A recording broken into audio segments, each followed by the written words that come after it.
Was اور نصیحتیں، لفظ لفظ حکمتیں، ابر علم و آگہی سے برستی بارشیں، شرع کے امور سے، دین کے شعور سے، قلب و ذہن جگمگاتے ہیں سچ کے نور سے۔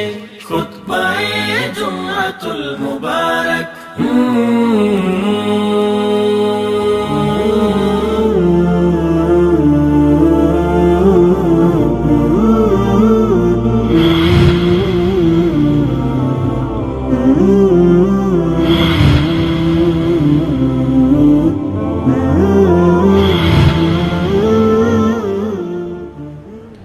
السلام علیکم ورحمۃ اللہ وبرکاتہ۔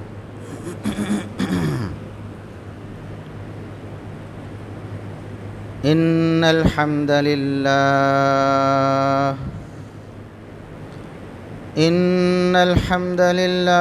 نحمده ونستعینه ونستغفره ونعوذ باللہ من شرور انفسنا ومن سیئات اعمالنا، من يهده الله فلا مضل له ومن يضلل فلا هادي له، اشهد ان لا اله الا الله وحده لا شريك له، واشهد ان محمدا عبده ورسوله۔ اللهم صل على محمد وعلى آل محمد كما صليت على إبراهيم وعلى آل إبراهيم إنك حميد مجيد۔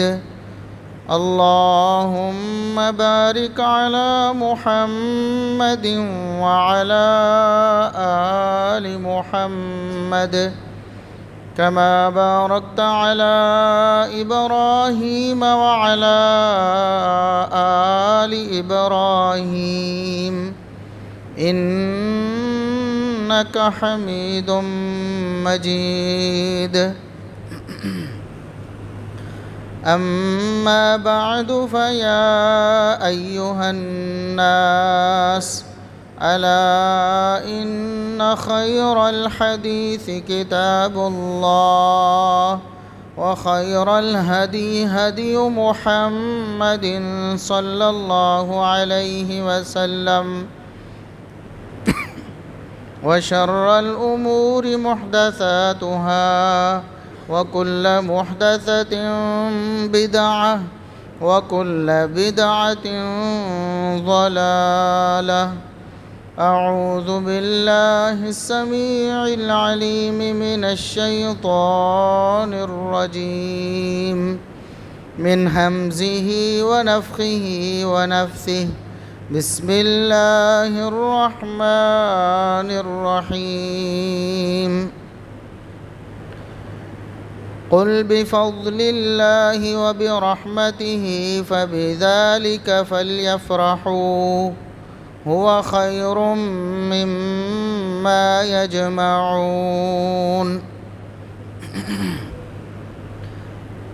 انتہائی قابل احترام بزرگوں، عزیز نوجوان ساتھیوں، معززات و مکرمات اسلامی ماں اور بہنوں، ہر قسم کی حمد و ثنا، تعریف و تمجید، کبریائی، بڑائی، رفعت و عظمت اللہ رب العزت کے لیے، جو پوری کائنات کا خالق و مالک ہے۔ بے شمار لا تعداد، بے حد و حساب درود و سلام پیغمبر آخر الزماں، محسن انسانیت، محسن کائنات، جناب محمد الرسول اللہ صلی اللہ علیہ وسلم کی ذات اقدس پر۔ ربیع الاول کا مہینہ درمیان سے بھی آگے گزر چکا ہے۔ اس مہینے میں کچھ مسلمان نبی کریم صلی اللہ علیہ وسلم کا یوم ولادت مناتے ہیں، اس دفعہ بھی انہوں نے جوش و خروش سے اس موقع کو سیلیبریٹ کیا ہے۔ پچھلے خطبات میں خصوصاً جو ابھی 7 تاریخ کو خطبہ جمعۃ المبارک تھا، اس میں نبی کریم صلی اللہ علیہ وسلم کے یوم پیدائش کو منانے کے حوالے سے کتاب و سنت کی روشنی میں کچھ باتیں عرض کی تھیں۔ جب ہم قرآن کریم سے اور نبی کریم صلی اللہ علیہ وسلم کے فرامین سے اور صحابہ و تابعین اور ائمہ دین کے عمل سے یہ بات پیش کرتے ہیں کہ نبی کریم صلی اللہ علیہ وسلم کا یوم ولادت منانا اس کا اسلام سے کوئی تعلق نہیں ہے، یہ دین میں اپنی طرف سے بنائی ہوئی ایک بدعت ہے، یہ بجائے ثواب کے اللہ رب العزت کو ناراض کرنے والی چیز ہے، اور اس پر رسول اللہ صلی اللہ علیہ وسلم کی احادیث شاہد ہیں۔ تو بعض لوگ اس پر کچھ اشکالات پیش کرتے ہیں، یوں کہہ لیں کہ کچھ دلائل دینے کی کوشش کرتے ہیں۔ ایک بہت بڑی دلیل جو ان دنوں میں سننے کو ملی ہے اور ہر سال ہی لوگ اس کو ریپیٹ کرتے ہیں، بار بار دہراتے ہیں، تو ایسے چند ایک جو بڑے بڑے اشکالات ہیں یا بڑے بڑے دلائل جن کو دلیل بنا کر پیش کیا جاتا ہے، میں مختصر الفاظ میں اور تھوڑے وقت میں کوشش کروں گا کہ ان موٹے موٹے اشکالات کے آپ کو جوابات دے دیے جائیں۔ ہو سکتا ہے اللہ رب العزت کسی کو سمجھ دے دے اور وہ رسول اللہ صلی اللہ علیہ وسلم کی سنت اور سیرت اور آپ کے اقوال و افعال کے مطابق زندگی بسر کرنا شروع کر دے، وہ ہمارے لیے انشاءاللہ نجات کا سبب بن سکتا ہے۔ ایک بڑی دلیل جو پیش کی جاتی ہے کہ قرآن کریم میں اللہ رب العزت نے فرمایا قُلْ بِفَضْلِ اللَّهِ وَبِرَحْمَتِهِ فَبِذَلِكَ فَلْيَفْرَحُوا هُوَ خَيْرٌ مِّمَّا يَجْمَعُونَ۔ اے نبی آپ انہیں فرما دیں کہ اللہ کا فضل اور اللہ کی رحمت جو ہوتی ہے اس پر تمہیں خوش ہونا چاہیے۔ یہ جو چیز ہے اللہ کا فضل، یہ دنیا کی جتنی بھی چیزیں تم جمع کرتے ہو اس سے یہ بہتر ہے، تو دنیا کے مال دولت کی بجائے اللہ کے فضل و رحمت پر تمہیں زیادہ خوش ہونا چاہیے اور اس پر زیادہ مطمئن رہنا چاہیے۔ ان الفاظ کو دلیل بنایا ہمارے بعض مسلمان بھائیوں نے، انہوں نے کہا کہ دیکھو جی، اللہ کے فضل اور اس کی رحمت پر خوش ہونے کا حکم اللہ رب العزت نے دیا ہے، محمد الرسول اللہ صلی اللہ علیہ وسلم سے بڑا اللہ کا فضل اور اللہ کی نعمت تو ہے ہی کوئی نہیں، اس پر تو سب سے زیادہ خوشی منانی چاہیے۔ بلکہ ایک صاحب کو میں نے سنا، وہ کہہ رہا تھا کہ قرآن نے کہا ہے کہ پنگڑے پاؤ، فَلْيَفْرَحُوا کا معنی، یعنی دیکھیں یہ قرآن کریم میں کتنی بڑی تحریف معنوی کے مرتکب ہوتے ہیں، اللہ رب العزت سے انہیں ڈر نہیں آتا۔ کہتے قرآن نے کہا پنگڑے پاؤ، بھنگڑے ڈالیں نبی کریم صلی اللہ علیہ وسلم کی آمد کی خوشی میں۔ پہلی بات تو یہ ہے کہ اگر اس آیت کا ہم سیاق و سباق دیکھیں، اس سے پچھلی آیت میں اللہ رب العزت نے فرمایا یا ایھا الناس، اے لوگو، تمہارے پاس اللہ رب العزت کی طرف سے موعظۃ، نصیحت آئی ہے،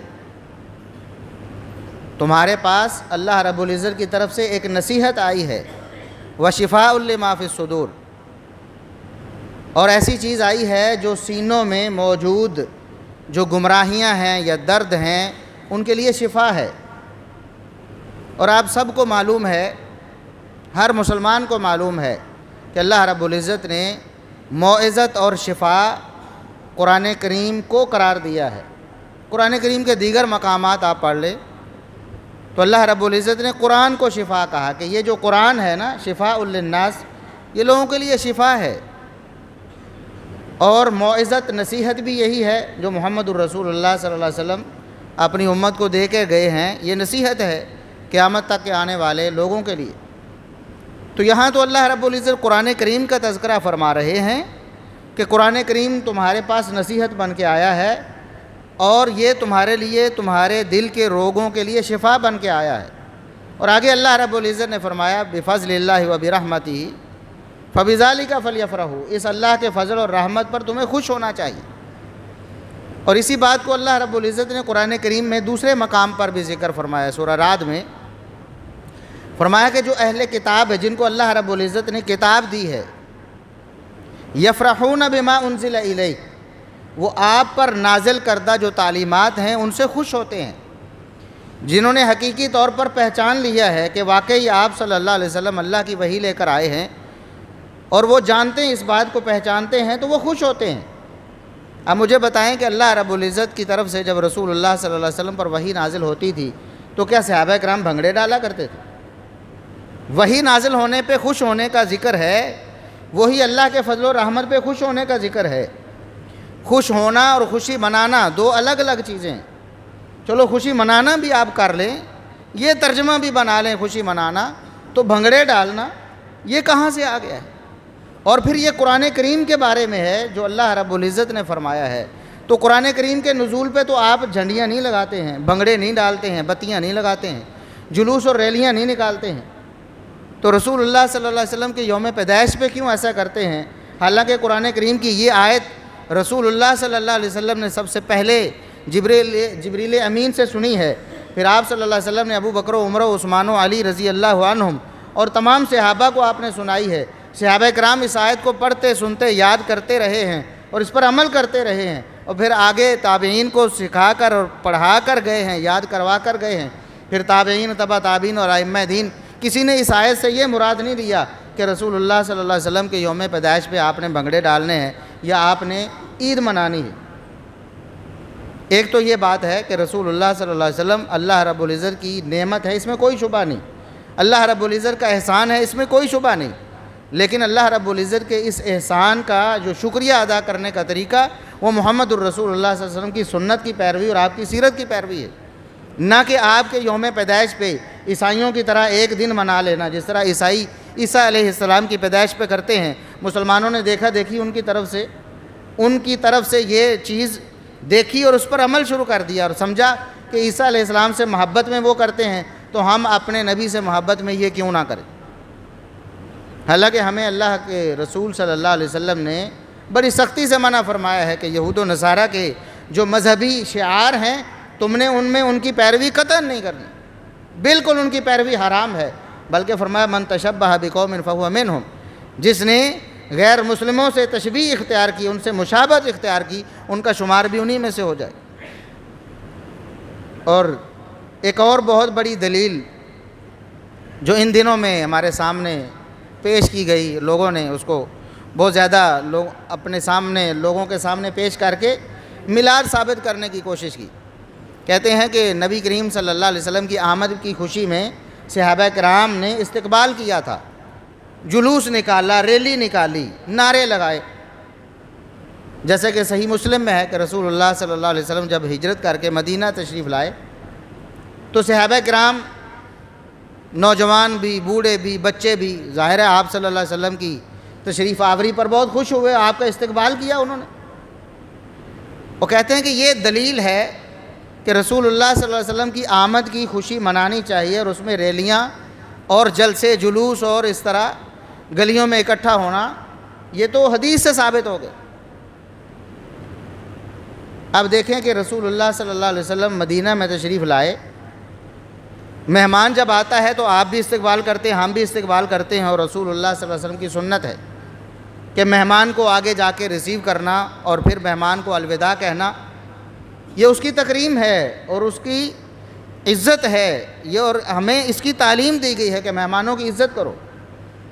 اسی مہمانوں کی عزت کے تحت صحابہ کرام نے رسول اللہ صلی اللہ علیہ وسلم جیسے معزز مہمان کا استقبال کیا۔ لیکن غور کرنے کی بات ہے کہ یہی صحابہ کرام ہیں، یہی صحابہ کرام، ان میں سے کسی نے نبی کریم صلی اللہ علیہ وسلم کے یوم پیدائش پہ ایسا کچھ نہیں کیا۔ آپ مدینہ میں تشریف لائے ہجرت کر کے، ہجرت کے دن آپ صلی اللہ علیہ وسلم کی تکریم میں، آپ کے اعزاز میں انہوں نے آپ صلی اللہ علیہ وسلم کا استقبال کیا۔ یہی صحابہ پوری زندگی رسول اللہ صلی اللہ علیہ وسلم کے آپ کے دور میں بھی اور آپ کے دور کے بعد بھی آپ کے یوم پیدائش پہ ایسا نہیں کرتے، تو اس سے کیا ثابت ہوتا ہے کہ آپ کو یہ پتہ نہیں چلتا کہ اگر یہ دین اور یہ خوشی کا طریقہ اور یہ ثواب ہوتا اور یہ محبت کا اظہار ہوتا تو صحابہ کرام رضوان اللہ علیہ مجمعین سے بڑھ کر کوئی محبت کرنے والا رسول اللہ صلی اللہ علیہ وسلم سے نہیں تھا۔ اور یہ بات ہم نہیں کہتے کہ صحابہ نے نہیں منایا، یہ بات تو ہمارے جو بھائی ہیں، ہمارے مسلمان بھائی، ہمارے بریلوی بھائی، ان کے بڑے بزرگ لکھ کے چلے گئے ہیں باقاعدہ طور پر۔ انہوں نے بڑے واشگاف الفاظ میں، جیسا کہ احمد یار خان نعیمی بریلوی صاحب، یہ ان کے ہاں بہت بڑے مقام پر فائز ہیں، بلکہ یوں کہیں کہ احمد رضا خان بریلوی صاحب کے بعد اگر کسی کا مقام نظر آتا ہے بریلویت میں تو وہ احمد یار خان نعیمی صاحب ہیں، اور انہوں نے پوری ایک تفسیر بھی لکھی ہے قرآن کریم کی۔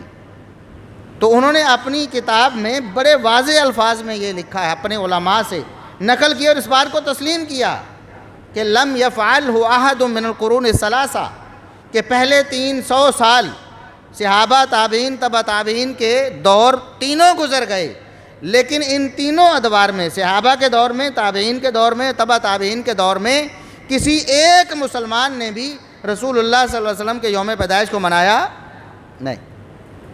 انما حدث بعد، یہ تو بہت بار، صدیوں بعد کسی نے ایجاد کیا، اس کو اپنی طرف سے بنایا اور لوگوں نے اس پر عمل شروع کر دیا۔ اسی طرح بریلوی ہمارے جو دوست ہیں، علماء ہیں، ان کے بہت معتبر عالم، انہوں نے بھی اپنی کتاب میں 6 صدی تک کہا کہ 6 صدی ہجری تک یہ میلاد اس طرح منانا، ربیع الاول کے مہینے میں 12 ربیع الاول کو اسپیشل اس طرح اہتمام کر کے، پروگرام کر کے، چراغاں کر کے، جھنڈیاں لگا کر، جلوس کر کے، جلسے کر کے رسول اللہ صلی اللہ علیہ وسلم کا یوم میلاد 6 صدی ہجری تک کسی نے نہیں منایا۔ کتاب کا نام انوار ساطعہ ہے، عبدالسمیع رامپوری بہت مشہور بزرگ ہیں ان کے، انہوں نے یہ لکھا ہے اور ان کو اس بات سے انکار نہیں ہے۔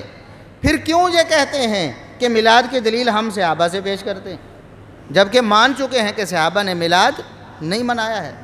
رسول اللہ صلی اللہ علیہ وسلم بطور مہمان تشریف لاتے ہیں ہجرت کر کے، استقبال کرنا، مہمان کا استقبال اور یوم پیدائش منانے میں زمین آسمان کا فرق ہے۔ یوم پیدائش تو اس سے پہلے بھی آتا تھا۔ رسول اللہ صلی اللہ علیہ وسلم جب مدینہ میں تشریف لائے تو آپ کی حیات مبارکہ کے تقریباً 53 سال گزر چکے تھے، آپ کو پیدا ہوئے 53 سال، کیونکہ 40 سال کی عمر میں آپ کو نبوت ملی ہے اور 13 سال مکی زندگی کے ہیں، تو یہ 53 سال بنتے ہیں۔ 53 سال آپ کی حیات مبارکہ گزر چکی ہے اور یوم پیدائش بار بار آ رہا ہے، لیکن کسی صحابی نے منایا نہیں۔ ہجرت کو منایا ہے کہ آپ ہجرت میں مہمان بن کر تشریف لائے ہیں تو آپ کا استقبال کیا ہے، اور اس کے بعد بھی پھر دوبارہ زندگی میں کبھی یوم ہجرت کا بھی منانا ثابت ایسا نہیں ہوا کہ اگلے سال پھر، اگلے سال پھر، اگلے سال پھر۔ کم از کم 10 سال تو رسول اللہ صلی اللہ علیہ وسلم نے مدینے میں گزارے ہیں اپنی حیات مبارکہ کے، اور ان 10 سالوں میں دوبارہ ریپیٹ کر کے وہ دن ہجرت والا آتا رہا ہے، لیکن صحابہ نے اس کو ہر سال منایا نہیں۔ اسی طرح ہمیں یہ بھی کہا جاتا ہے کہ اپنے بچے کی پیدائش تو مناتے ہو، خوش ہوتے ہو، مٹھائیاں بانٹتے ہو، نبی کی پیدائش نہیں مناتے۔ بھائی نبی کی پیدائش، نبی کریم صلی اللہ علیہ وسلم پیدا ہوئے، جس سال پیدا ہوئے اور جس دن پیدا ہوئے ہم وہاں موجود نہیں تھے۔ جو موجود تھے انہوں نے ظاہر خوشی کی ہوگی، آپ کے رشتہ دار بچہ آیا ہے گھر میں، اگرچہ نہیں پتہ تھا کہ بعد میں خاتم النبیین والمرسلین بننے والے ہیں۔ ہمارے گھر میں بچہ پیدا ہوتا ہے تو ہم خوش ہوتے ہیں، ہم مٹھائی بھی بانٹتے ہیں، لیکن ہر سال سالگرہ منانا یہ اسلام میں جائز نہیں۔ ہم تو اپنے بچوں کی بھی منانا حرام سمجھتے ہیں، نہیں مناتے، کیونکہ سالگرہ منانا یہ عیسائیوں کا مذہبی شعار ہے، مسلمانوں کا طریقہ نہیں ہے۔ ورنہ رسول اللہ صلی اللہ علیہ وسلم اپنے بچوں کی سالگرہ مناتے ہر سال، یا آپ صلی اللہ علیہ وسلم کے خاندان والے اور آپ کے صحابہ آپ صلی اللہ علیہ وسلم کی سالگرہ مناتے؟ ایسا تو کچھ نہیں ہوا۔ اور ایک اور بہت بڑا جو اشکال اس حوالے سے وہ پیش کیا جاتا ہے کہ نبی کریم صلی اللہ علیہ وسلم کے صحابہ میلاد منا رہے تھے ایک دن بیٹھے ہوئے، یہ بھی صحیح مسلم کی حدیث ہے. وہ حدیث اس طرح ہے کہ سیدنا معاویہ بن ابی سفیان رضی اللہ عنہما مسجد میں تشریف لائے اور دیکھا کہ کچھ صحابہ کرام مل کے بیٹھے ہوئے ہیں اور آپس میں بات چیت کوئی جاری ہے. تو انہوں نے پوچھا کہ ساتھیوں کیا باتیں کر رہے ہو؟ تو کہنے لگے کہ ہم اللہ کی حمد و ثنا کر رہے ہیں یہاں بیٹھ کر، اور اپنے ان دنوں کو یاد کر رہے ہیں جب ہم گمراہی میں تھے، جہالت میں تھے، تو اس وقت کتنے ہم بد نصیب تھے. اللہ رب العزت نے ہمیں اسلام کی نعمت دے کر ہمیں خوش نصیب بنا دیا. ان چیزوں کا ہم تذکرہ کر رہے ہیں. تو انہوں نے کہا کہ واقعی ایسا کر رہے ہو؟ انہوں نے کہا ہاں واقعی ایسا کر رہے ہیں. تو سیدنا معاویہ رضی اللہ عنہ فرمانے لگے کہ چلو میں بھی ایک بات تمہیں بتاتا ہوں. میں نے تمہیں تاکید سے اس لیے پوچھا ہے کہ ایک دن ہم صحابہ بھی مسجد میں بیٹھے ہوئے تھے رسول اللہ صلی اللہ علیہ وسلم کی حیات مبارکہ میں. آپ صلی اللہ علیہ وسلم مسجد میں تشریف لائے اور آپ نے پوچھا میرے صحابہ کیا باتیں ہو رہی ہیں؟ تو ہم نے عرض کیا اللہ کے رسول ہم اللہ رب العزت کی حمد و ثنا کر رہے ہیں، اللہ کا ذکر کر رہے ہیں، اور اسلام کی جو نعمت اللہ رب العزت نے ہمیں دی ہے اس پر اللہ کا شکر ادا کر. تو نبی کریم صلی اللہ علیہ وسلم نے فرمایا کہ واقعی صحابہ یہی باتیں کر رہے ہو؟ صحابہ نے کہا اللہ کے رسول یہی باتیں کر. تو اللہ کے رسول صلی اللہ علیہ وسلم نے فرمایا کہ میرے صحابہ اللہ کے فرشتے، میں نے تمہیں تاکید سے اس لیے پوچھا ہے کہ واقعی یہی باتیں ہو رہی تھیں، اس لیے پوچھا ہے کہ اللہ رب العزت کے فرشتے تم پر فخر کر رہے تھے. اللہ کے فرشتے تم پر فخر کر رہے تھے کہ تم مسجد میں بیٹھے ہو، اللہ کی یاد اور اللہ کی نعمتوں کا ذکر کر رہے ہو. تو اللہ رب العزت اپنے فرشتوں پر فخر کر رہا ہے اور بتا رہا ہے فرشتوں کو فخریہ انداز میں کہ دیکھو کہ میرے یہ بندے جن کے بارے میں تم کہتے تھے کہ یہ زمین میں جا کے فساد کریں گے، یہ کہا تھا نا فرشتوں نے. تو اللہ نے فرمایا تھا انی اعلم ما لا تعلمون، مجھے جو علم ہے تمہیں علم نہیں. تو دیکھو میرے فرشتوں، یہ ہیں میرے وہ بندے، نیک بندے، میں نے جن کو پیدا کیا ہے اور میرے شکر گزار ہیں. تو اللہ رب العزت ان پر فخر فرما رہا ہے اور فرشتے بھی خوش ہو رہے ہیں. تو اس کو دلیل بنایا کہ دیکھیں نبی کریم صلی اللہ علیہ وسلم کا تذکرہ کر کے وہ خوش ہو رہے تھے اور باتیں کر رہے تھے. ایک بات تو یہ ہے کہ صحیح مسلم میں نبی کریم صلی اللہ علیہ وسلم کے تذکرے کا کوئی ذکر نہیں. مسند احمد میں ایک روایت میں یہ الفاظ آئے ہیں کہ نبی کریم صلی اللہ علیہ وسلم کا ذکر بھی انہوں نے کیا، لیکن وہ الفاظ بھی ثابت نہیں ہیں. جو صحیح روایت میں، جو صحیح مسلم میں الفاظ ہیں وہ اللہ رب العزت کا شکر اور اسلام کی نعمت کا تذکرہ تھا. لیکن اگر بالفرض نبی کریم صلی اللہ علیہ وسلم کا ذکر بھی ہو تو کیا ہم نبی کریم صلی اللہ علیہ وسلم کا ذکر نہیں کرتے؟ آج کے اس خطبے میں آپ نے دسیوں بار نبی کریم صلی اللہ علیہ وسلم کا ذکر سن لیا نا. ہر خطبے میں سنتے ہیں. درود و سلام بھی ہم نے خطبے کا لازمی جز بنایا ہوا ہے. ہم تو شروع میں جب تک خطبے میں محمد الرسول اللہ صلی اللہ علیہ وسلم پر درود و سلام نہ بھیجیں ہمارے خطبے کا آغاز ہی نہیں ہوتا. عربی میں بھی اور اردو میں بھی، یا جس زبان میں بھی خطبہ اس زبان میں بھی بول کے کہتے ہیں محمد الرسول اللہ صلی اللہ علیہ وسلم پر بے شمار لا تعداد بے حد و حساب درود و سلام. تو آپ صلی اللہ علیہ وسلم کا ذکر کرنا کیا یہ میلاد ہے؟ آپ صلی اللہ علیہ وسلم کی ولادت کا کوئی ذکر اس میں؟ آپ صلی اللہ علیہ وسلم کی یوم ولادت کا کوئی ذکر؟ یا وہ ربیع الاول کا مہینہ تھا جب صحابہ بیٹھ کر گفتگو کر رہے تھے؟ یا 12 ربیع الاول کا کوئی دن تھا جب صحابہ کرام بیٹھ کر یہ گفتگو کر رہے تھے؟ نبی کریم صلی اللہ علیہ وسلم کی سنت سیرت یہ بیان کرنا اگر یہ میلاد ہے تو پھر تو ہم تو روزانہ ہی میلاد مناتے. پھر ہمیں میلاد کے منکر آپ کیوں کہتے ہیں؟ میلاد کا مطلب ہے نبی کریم صلی اللہ علیہ وسلم کے یوم پیدائش کو بطور جشن منانا، اس کو عید منانا. اس پر ہمارا اختلاف ہے. نبی کریم صلی اللہ علیہ وسلم کی سنت سیرت وغیرہ بیان کرنے پر اختلاف نہیں. اسی لیے ایک بہت بڑا جو اشکال ہمارے سامنے پیش کرتے ہیں کہ ہم میلاد میں کرتے کیا ہیں؟ آپ اعتراض کس بات پہ کرتے ہیں؟ نعت ہوتی ہے، تلاوت ہوتی ہے، سیرت ہوتی ہے، آپ صلی اللہ علیہ وسلم کا ذکر ہوتا ہے، یہی تو ہم کرتے ہیں. پھر آپ منع کیوں کرتے ہیں؟ یہ ساری باتیں تو موجود ہیں، ثابت ہیں. ہم پھر بار بار یہی عرض کرتے ہیں ہمیں نہ تلاوت سے اختلاف ہے، نہ قراءت سے اختلاف ہے، نہ قرآن سے اختلاف، نہ سیرت سے، نہ حدیث سے، نہ آپ کے تذکرے سے. ہم تو خود کرتے ہیں تذکرے، ہم تو بار بار تذکرہ کرتے ہیں اور سنتے ہیں. یہی تو ہمارا دین اسلام ہے. اختلاف اس بات میں ہے کہ نبی کریم صلی اللہ علیہ وسلم کے یوم پیدائش کو بطور عید منانا جائز نہیں، بس اس میں اختلاف. نہ جلسے میں، نہ جلوس میں، نہ ریلی میں، کسی میں اختلاف نہیں، نبی کریم صلی اللہ علیہ وسلم کے جنم دن کو، آپ کے یوم پیدائش کو منانے میں اختلاف ہے کہ یہ ثابت نہیں ہے۔ بھئی سارا سال سیرت کانفرنسیں ہوتی ہیں، سارا سال نبی کریم صلی اللہ علیہ وسلم کی سیرت بیان ہوتی ہے، سارا سال آپ صلی اللہ علیہ وسلم کے تذکرے ہوتے ہیں۔ ایک مسلمان ہو، نبی کریم صلی اللہ علیہ وسلم کا کلمہ پڑھنے والا ہو اور آپ صلی اللہ علیہ وسلم سے رہنمائی لے کر زندگی گزارنے والا ہو، وہ سال میں ایک دن آپ کا ذکر کرے گا بھلا؟ اس کو آپ صلی اللہ علیہ وسلم ایک دن یاد آئیں گے بھلا، یا ایک مہینے میں یاد آئیں گے؟ ہمیں تو ہر لمحے پہ یاد آتے ہیں، ہمیں اپنی نماز میں یاد آتے ہیں، ہمیں اپنے وضو میں یاد آتے ہیں، ہمیں اپنے روزے میں یاد آتے ہیں، ہمیں اپنے حج میں یاد آتے ہیں، ہمیں اپنی زکوٰۃ میں یاد آتے ہیں، ہمیں اپنے اٹھنے بیٹھنے میں، ہمیں اپنے سونے جاگنے میں، ہمیں اپنے بولنے میں، ہمیں اپنے جواب دینے میں، ہمیں اپنے لین دین کے معاملات خریدنے بیچنے میں، ہمیں اپنی شادی بیاہ میں، ہر موقع پہ نبی کریم صلی اللہ علیہ وسلم یاد آنے چاہیے۔ یہ کیا بات ہوئی سال میں ایک دن آپ یاد کرتے ہیں، اور وہ بھی غیر شرعی طریقے سے؟ کہ اگر یہ ایک دن منانا جائز ہوتا تو صحابہ، تابعین، تبع تابعین اور ائمہ دین اس کو منا کر جاتے۔ نبی کریم صلی اللہ علیہ وسلم باقاعدہ اس کی ترغیب اور تعلیم دیتے، اور آپ صلی اللہ علیہ وسلم اس دن کو باقاعدہ عید کا دن قرار دیتے اور لوگوں کو بتاتے، اور محدثین باقاعدہ اپنی کتابوں میں ابواب قائم کرتے اور بتاتے کہ یہ بڑی عید ہے، اس کو ہم نے منانا ہے۔ حالانکہ ایسا کوئی ذکر، ایسا کچھ بھی معلوم نہیں ہمیں، اور کوئی ذکر آیا بھی نہیں کسی کتاب میں۔ یہ تو صدیوں بعد کسی مسلمان نے، ہم اپنے بھائیوں کی نیت پہ شبہ نہیں کرتے کہ ان کی نیت خراب ہے۔ وہ کہتے ہیں دیکھو جی تلاوت، نعت، سیرت کا بیان ہے، اس میں کیا مسئلہ ہے، یہ تو سارے نیکی کا کام۔ پہلے بھی عرض کر چکے ہیں کہ ہر نیکی کا کام ضروری نہیں کہ آپ کو ثواب ہی دے، بسا اوقات آپ نیکی سمجھ کر رہے ہوتے ہیں لیکن وہ گناہ ہوتا ہے۔ اس کی مثالیں بھی میں پچھلے خطبات میں آپ کے سامنے رکھ چکا ہوں۔ صحابہ کرام نے عرض کیا، اپنے جذبات کا اظہار کیا۔ ایک نے کہا میں ساری زندگی نفلی روزے رکھوں گا، نیکی کی نیت سے، حسن نیت سے، روزہ بھی اچھا کام ہے، بہت اچھا کام۔ اور ایک نے کہا میں ساری رات سوؤں گا نہیں ساری زندگی، بہت اچھی بات ہے، اللہ کی راہ میں قیام کرنا، اللہ کے دربار میں کھڑا ہونا، اپنے گناہوں کی معافی مانگنا، تلاوت کرنا، لمبے لمبے قیام کرنا، کتنی بڑی نیکی ہے۔ لیکن محمد الرسول اللہ صلی اللہ علیہ وسلم اس پر خوش نہیں ہوئے بلکہ ناراض ہوئے۔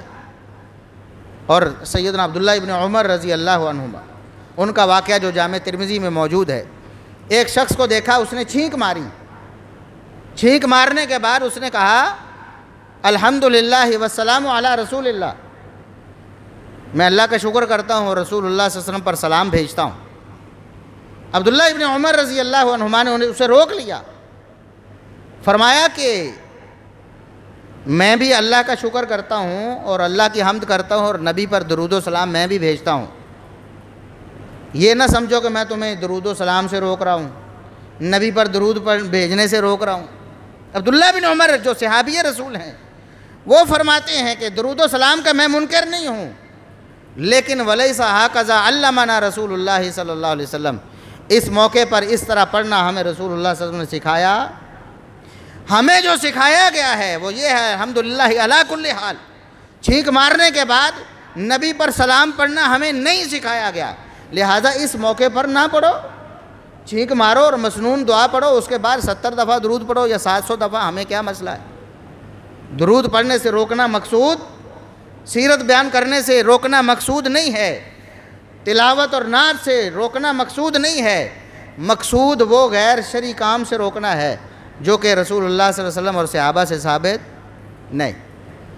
اسی طرح ایک بہت مشہور واقعہ جو ان دنوں میں بیان کیا جاتا ہے کہ دیکھو جی ابو لہب نے، جو نبی کریم صلی اللہ علیہ وسلم کا چچا لگتا تھا، رشتے میں سگا چچا تو نہیں تھا، رشتے میں چچا لگتا تھا، آپ صلی اللہ علیہ وسلم کی ولادت کی خوشی میں اس نے لونڈی کو آزاد کیا، اور اس لونڈی کو جس انگلی کے اشارے سے اس نے آزاد کیا تھا، مرنے کے بعد اس کو اس انگلی میں سے پانی یا دودھ کچھ پلایا جاتا تھا۔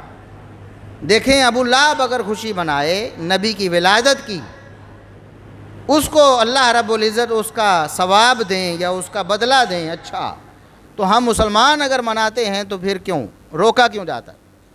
پہلی بات تو یہ ہے کہ ایسا کوئی واقعہ ثابت ابو لہب کا نبی کریم صلی اللہ علیہ وسلم کی پیدائش کے موقع پر لونڈی کو آزاد کرنا ثابت نہیں ہے۔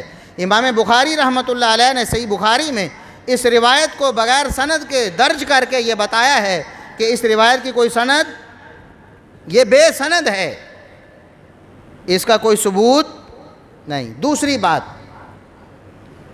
یہ جو واقعہ بیان کیا جاتا ہے کہ ابو لہب مرنے کے بعد اس کو اس انگلی میں سے دودھ یا پانی آتا تھا، یہ واقعہ خواب کا واقعہ ہے۔ یہ واقعہ خواب کا واقعہ ہے، اور خواب آیا ہے حالت کفر میں کسی کو۔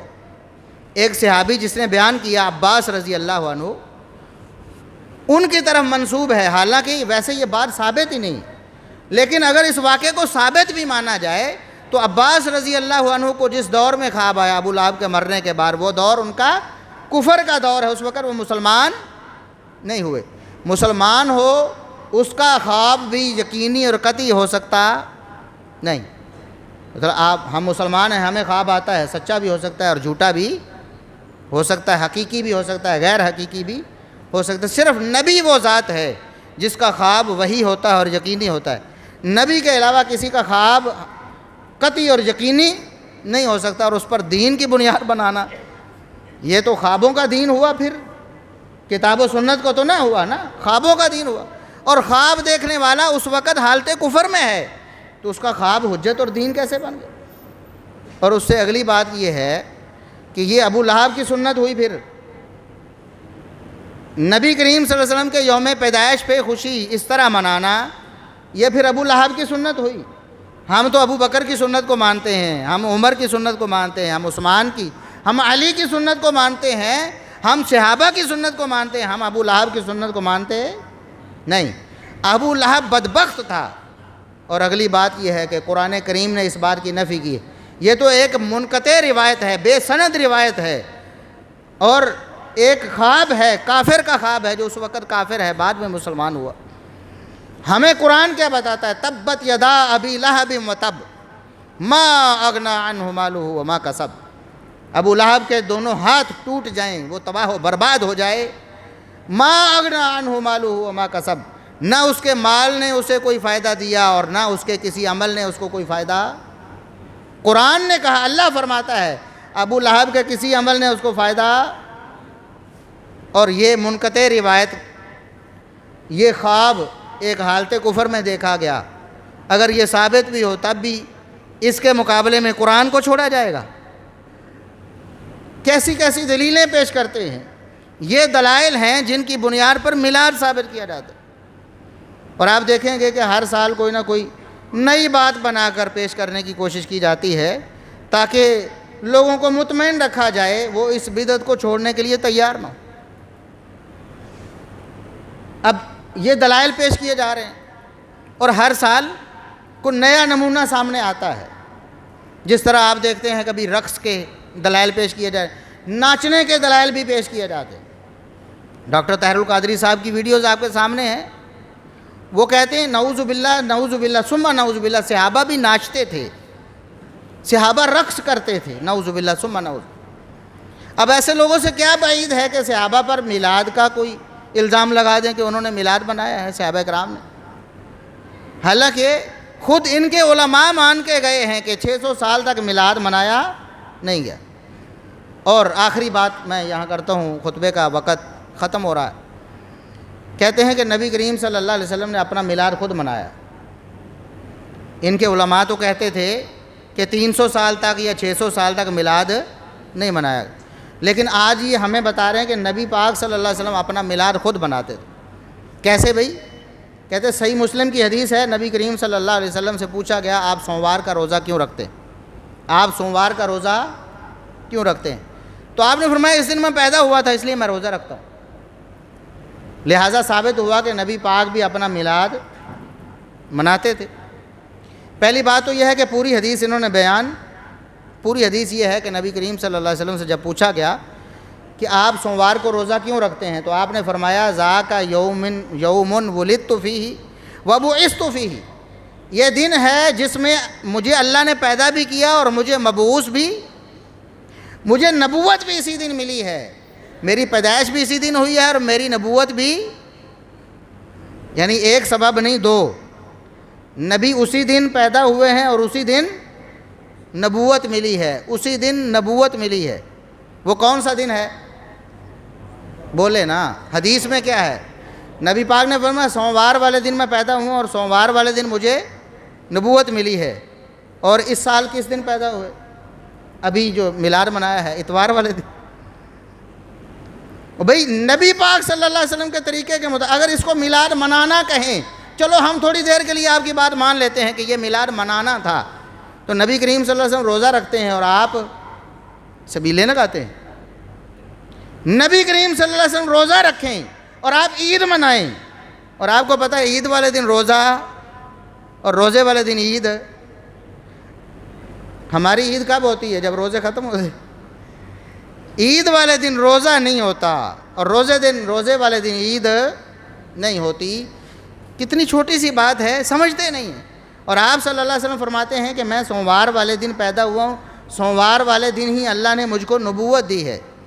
تو آپ نے تو یوم نبوت منایا پھر روزہ رکھ کر، تو آپ نے کبھی منایا یوم نبوت؟ یوم پیدائش تو مناتے ہیں نا، یوم نبوت آپ نے کبھی منایا؟ پھر یہ کون سی دلیل اور کہاں سے بن گئی؟ پھر کہتے ہیں جی جھوٹی روایتیں، من گھڑت قصے، ادھر ادھر کے من گھڑت داستانیں۔ جی نبی کریم صلی اللہ علیہ وسلم کا میلاد جو ہے وہ جبریل نے منایا۔ جبریل نے 3 جھنڈے لگائے نبی کریم صلی اللہ علیہ وسلم کے پیدا ہونے پہ، ایک مشرق میں، ایک مغرب میں اور ایک بیت اللہ کے چھت پر۔ حالانکہ ایسی کوئی بات ثابت، سب قصے کہانیاں ہیں، جس کے منہ میں جو آتا ہے بناتا چلا جاتا ہے۔ آپ سنتے ہیں نا، ایک ہی واقعہ ہوتا ہے، کوئی کہتا ہے ہم نے فلاں پیر کو اڑتے دیکھا، دوسرا کہتا نہیں وہ فلاں تھا، تیسرا کہتا فلاں تھا، کوئی کہتا ہے جو پانی پر چل رہا تھا، کوئی ایک کے بارے میں بیان کرتا ہے، کوئی دوسرے کے بارے میں، کوئی تیسرے کے بارے میں۔ جھوٹ کے پاؤں نہیں ہوتے، اس کی کوئی حقیقت، کوئی سر پیر تو ہوتا نہیں، جس کا دل چاہتا ہے جو مرضی بولتا چلا جاتا ہے۔ کوئی کہتا ہے ہمارے پیر نے روحوں والا تھیلا پکڑ کے الٹ دیا تھا اور سارے مردے زندہ ہو گئے۔ اب اتنی گپیں۔ کوئی کہتا ہے جی وہ جو اللہ رب العزت نے لکھا ہوا ہے نا، جہاں لوح محفوظ سب تقدیریں لکھی ہوئی ہیں، ہمارے پیر وہاں بھی جھانک لیتے تھے۔ اتنی بڑی گپیں، جبکہ رسول اللہ صلی اللہ علیہ وسلم بہت سارے مواقع پہ پریشان رہے، اتنے دن پریشان رہے، اتنے مہینے پریشان رہے۔ ایک واقعے کے بارے میں جو اپنے گھر کا واقعہ ہے، جیسے سیدہ عائشہ رضی اللہ عنہا پر تہمت کا واقعہ، آپ پریشان ہو کر ایک دن پوچھ لیتے ہیں عائشہ اگر گناہ ہوا ہے تو اللہ سے توبہ کر لے۔ کتنی بڑی بات ہے اپنی بیوی سے ایک شخص کہے، اور وہ محمد الرسول اللہ صلی اللہ علیہ وسلم ہو، اور بیوی وہ ہو جو اللہ نے منتخب کی ان کے لیے، سیدہ عائشہ صدیقہ رضی اللہ عنہ۔ لیکن نہیں پتہ تھا نا، تب ہی پریشان ہو کر آخر ایک دن کہہ دیا۔ اور سیدہ عائشہ رضی اللہ عنہ کہتی ہے میرا تو کلیجہ ہی پھٹ گیا کہ میرے نبی نے میرے بارے میں یہ سوچ لیا ہے کہ شاید میں نے یہ کام کیا ہوگا۔ تو ایسی باتیں، اور ادھر دوسری طرف گپیں اور داستانیں آپ دیکھ لیں۔ اس لیے میلاد کے بارے میں اس طرح کی جھوٹی روایتیں گھڑنے میں تو کوئی مسئلہ ہی نہیں ان کو۔ اللہ تعالی ہمیں کتاب و سنت کے مطابق اپنی پوری زندگی بسر کرنے کی توفیق عطا فرمائے۔ ہمیں نبی کریم صلی اللہ علیہ وسلم کی محبت، آپ کی سنت اور آپ کی سیرت، آپ کی حدیث پر پوری زندگی ہر لمحے عمل کرنے کی توفیق عطا فرمائے۔ وآخر دعوانا ان الحمد للہ رب العالمین۔